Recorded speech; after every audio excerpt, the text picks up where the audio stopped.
In a massive and coordinated response to American and Israeli decapitation strikes, Iran has ignited the Middle East by launching a relentless wave of ballistic missiles and attack drones. Targeting 3 distinct fronts in a single night, the skies over central Israel erupted in fire as Iranian projectiles penetrated the most advanced air defense network on Earth, signaling that the regime in Tehran has abandoned all previous red lines following the assassination of its supreme leader. This is no longer a limited operation or a calculated deterrent. It is an all-out regional conflagration where every American asset and allied soldier is now a primary target. In the early hours of this morning, Iranian forces launched dozens of their most advanced missiles, including the hypersonic Feta series, directly at population centers in Tel Aviv and Jerusalem. Despite the presence of Patriot and Arrow batteries, at least 2 ballistic missiles made direct impact in central Israel, forcing millions of civilians into bomb shelters and proving that even a billion-dollar defense shield can be saturated. Simultaneously, the Iranian Revolutionary Guard Corps executed a devastating ambush in the Strait of Hormuz, successfully downing a United States-linked oil tanker that was attempting to navigate the narrow waterway. This maritime assault has effectively frozen 20% of the global oil supply, sending prices toward $100 a barrel and creating a logistical black hole in international trade. But the escalation did not stop at American and Israeli interests. In a shocking turn of events, French forces stationed in the United Arab Emirates were pulled directly into the crossfire. During a chaotic defense of civilian infrastructure in Abu Dhabi, a French soldier was confirmed killed by falling missile debris, marking a critical European casualty in this rapidly expanding war. President Donald Trump, monitoring the situation from his Situation Room at Mar-a-Lago, has vowed that Iran will face a force never before seen in human history. Yet the reality on the ground suggests that the Iranian military is far from defeated. Despite losing their top command structure, decentralized units across 31 provinces are now operating under a mosaic defense strategy, firing at will and turning the entire region into a contest of attrition, where every second the strait remains closed. The economic foundation of the West continues to crumble. The world is now watching a crisis that has evolved from a targeted strike into a global emergency, where the lives of ordinary citizens and the stability of the world economy hang by a thread. The night of the retaliation, named Operation True Promise, by the Iranian military, saw the precision deployment of ballistic missiles and suicide drones across every major front in the Middle East. In the waters of the Persian Gulf, the Iranian Revolutionary Guard Corps executed a direct strike against 3 United States and United Kingdom-linked oil tankers, fulfilling their threat to turn the Strait of Hormuz into a graveyard for Western commerce. One specific tanker, operating under a United States flag, was crippled and eventually downed, creating an immediate environmental disaster and a total maritime blockade that has brought transit through the strait to nearly zero. As this naval battle unfolded, the focus shifted to the United Arab Emirates, where French fighter jets were already in the air trying to protect defensive assets and partner bases. During a high-intensity interception of incoming Iranian projectiles over Abu Dhabi, falling debris from a neutralized missile struck a residential area, resulting in the death of a French soldier stationed at the base. This casualty has forced President Emmanuel Macron to join London and Washington in a unified but precarious military stance. Meanwhile, the assault on Israel reached a fever pitch. For the first time since the conflict escalated, Iranian ballistic missiles successfully bypassed the Iron Dome and David's Sling, with explosions reported near the Ben Gurion airport and residential buildings in the heart of Tel Aviv. Millions of Israelis spent the night in underground shelters as sirens blared from the Galilee to the Red Sea. Simultaneously, the United States military faced a direct challenge to its regional presence.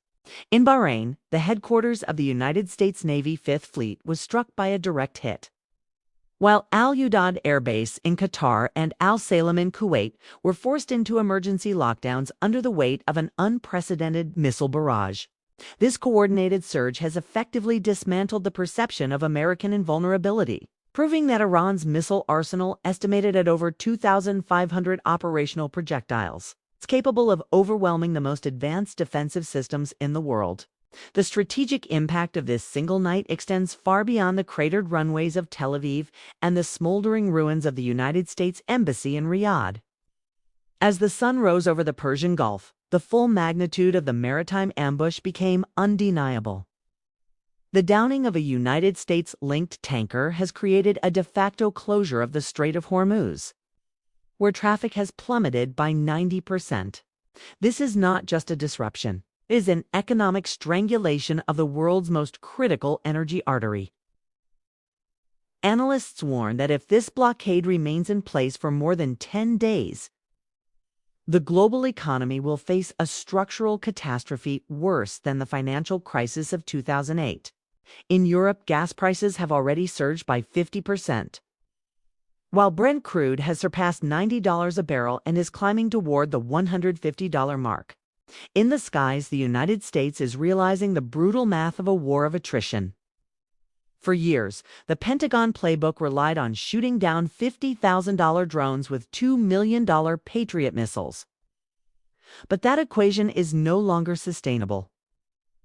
Iran's drizzle strategy is designed specifically to bleed Western interceptor stockpiles dry, forcing the United States to pull munitions from Ukraine and the Indo-Pacific, thereby ending deterrence in other critical theaters. The American military has entered phase 2 of its campaign, targeting the Amazon warehouses of Iranian ballistic missile production. But the regime has proved surprisingly resilient. The horror of the night is further compounded by reports of Russian space-based surveillance, providing real-time targeting data to the Iranian military. This intelligence allowed Iranian forces to find makeshift facilities and naval assets with terrifying precision, directly contributing to the mounting casualties among American and allied personnel. In Iran itself, the cost is being measured in black rain, a toxic mixture of unrefined oil and smoke from destroyed refineries falling on a population of 17 million. The bombing of the Shakran oil depot has turned the capital's sewage system into a flowing river of fire. A scene straight out of an apocalyptic nightmare. As world leaders scramble, the Iranian Revolutionary Guard warns that any entry by United States naval escorts into the strait will result in their ships ending up at the bottom of the Persian Sea. Inside the burning borders of Iran, the decapitation strikes that killed Ayatollah Khomeini and 40 top commanders have failed to trigger the immediate regime collapse that Washington and Tel Aviv anticipated. Instead of surrendering, the Islamic Republic has pivoted to a wartime succession plan that has shocked intelligence analysts. Mojtaba Khomeini, the son of the late leader and a man known for his extreme hardline positions, has been named the third supreme leader of Iran. This appointment is an act of total defiance, signaling to the world that there will be no moderation and no negotiated settlement under the current firestorm. Mojtaba, who previously served as his father's shadow influencer, now commands a military apparatus that has transitioned into a decentralized mosaic defense system. 31 autonomous provinces are now authorized to launch guerrilla-style operations without waiting for a central command that no longer exists in a unified form. To counter this persistent threat, the United States has surged a third nuclear supercarrier, the George H.W. Bush, into the theater. This massive concentration of naval air power, combined with the Abraham Lincoln and the Gerald R. Ford, places more than a quarter of the entire American carrier fleet in a single conflict for the first time since 2003. While American officials claim near-complete air superiority, the Iranian military continues to hit back from the shadows. The conflict has entered a psychological phase where ordinary Iranians are reportedly sharing GPS coordinates of secret Revolutionary Guard hideouts with Western intelligence. Even as the regime's internal police, the besieged move with an iron fist to suppress any internal uprising. This is now a race between total military obliteration and the regime's ability to drag the world into a prolonged asymmetric war that leads the West of its resources and its will. As the George H.W. Bush crosses the Atlantic, the Middle East prepares for a second week of combat that could redefine the global order for a generation. The human toll of Operation Epic Fury has reached a breaking point as the first American service members are returned to Dover Air Force Base in flag-draped coffins. 6 soldiers, including a 20-year-old from Iowa, were killed when an Iranian drone struck a makeshift facility in Kuwait, proving that no logistics hub in the region is truly safe. While Washington mourns, Iran is reeling from what is being called the deadliest single incident of the war: the strike on the Minab Girls' School. Over 150 lives, mostly students and teachers, were lost in a blast that the Trump administration claims was an Iranian accident, though independent satellite imagery and news investigations suggest otherwise. This escalating violence is fracturing the international order before a new one can even form. British Prime Minister Keir Starmer, who initially refused to allow United States strikes from British soil, is now facing public ridicule from Donald Trump after finally agreeing to deploy the aircraft carrier. Prince of Wales. Trump's social media outbursts, calling the United Kingdom a once great ally that joined the war only after it was already won, have created a diplomatic rift that threatens to isolate the United States from its traditional partners. Across the Gulf, the veneer of luxury and safety has been replaced by a state of total emergency. Dubai International Airport, the world's busiest transit hub, has faced indefinite closures as debris from intercepted drones falls on skyscrapers and residential blocks. Thousands of Western tourists and millions of Indian expatriates are currently stranded, with United States embassies telling their citizens to find their own way out via commercial Minzavan, as those very airports come under fire. The environmental cost is equally grim. With black rain, a toxic mixture of unrefined oil and smoke falling over Tehran as residents hide in homes that lack official bomb shelters. Even as the military intensity increases, the objective remains blurred. With the Pentagon admitting that Iran was not an imminent threat to the American homeland before the strikes began, the world is now trapped in a cycle of saturation.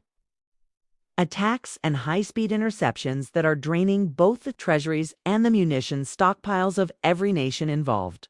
As the conflict enters its most volatile stage, the arrival of the third carrier group represents more than a military rotation. It is the physical manifestation of a forever war architecture. With over a quarter of the United States carrier fleet concentrated in one theater, the Pentagon is preparing for a campaign that could last through September. Despite the original promise of a 4-week operation, the strategic landscape of the Middle East has been permanently altered by this single night of violence. The downing of the United States-linked tanker and the death of a French soldier in Abu Dhabi have forced a regional realignment that was previously unthinkable. The Gulf Cooperation Council nations, once hesitant to choose sides, are now being galvanized into a unified front as Iranian missiles continue to fall on their civilian infrastructure. However, this unity is fragile as the economic cost of the war begins to bleed into the global market. The clock is now ticking on a global scale. Oil brokers warn that, with storage tanks nearly full and shipping through the Strait of Hormuz at a standstill, the world has approximately 7 to 10 days before the energy disruption transforms into an irreversible financial crisis. In India, the buffer stocks are depleting, threatening an inflationary shock that could weaken the rupee and disrupt trade for the millions of expatriates currently trapped in the combat zone. This is no longer just a war between two nations. It is a systemic challenge to the Western-led world order. The revelation that Russian space-based surveillance has been providing targeting data to Iranian forces suggests that Moscow and Beijing are prepared to let the United States bleed in the Middle East to further their own geopolitical ambitions. As the skies over Tehran continue to glow with the fires of destroyed refineries, the ultimate outcome remains a dangerous gamble. The decapitation of the previous leadership has only birthed a more radicalized and defiant regime under Mojtaba Khomeini. Whether this conflict ends in an unconditional surrender or descends into another, Afghanistan depends on the endurance of the American military-industrial base and the resolve of an Iranian population caught between a dictatorial regime and foreign bombardment. The Middle East that existed before February 28th is gone, and the world is now witnessing the violent birth of a new and uncertain era.